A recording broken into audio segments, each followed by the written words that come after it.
तुम्हारे को जो बता दिया ना, तुम्हाला बताया ना मी. आज महाशिवपुराण कथेला सुरुवात झाली आणि आजच्या दिवसाचा कार्यक्रम चांगला झाल्याच्या नंतर आत्ता रात्री 6 वाजल्यापासून सातत्यानं पाऊस आहे. किमान 50,000 भाविक भक्त या ठिकाणी मुक्कामाला थांबलेले आहेत. प्रचंड मोठा पाऊस झाल्यामुळं मंडपामध्ये पाणी शिरले, त्यामुळं भाविक भक्त बऱ्याच मोठ्या प्रमाणावर घाबरून गेलेले आहेत. पण प्रशासन आणि आम्ही सगळे मिळून त्यांची व्यवस्था करतो आहे.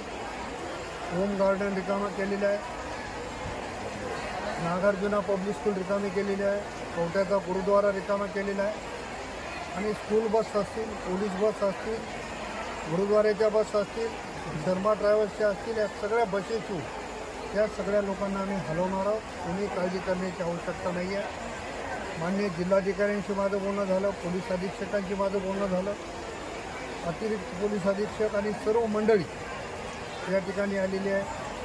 माझ्यासोबत दिलीप कंदकुर्ते आहेत, सुधाकर साहेब आहेत, अनेक मंडळीच्या नावाचा कोण मिलिंद देशमुख आहेत, संजय घोगरे आहेत.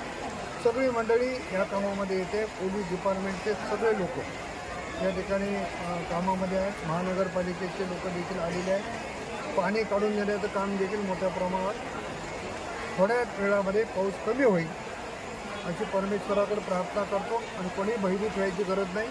सगळ्यांची व्यवस्था या ठिकाणी 100% केली.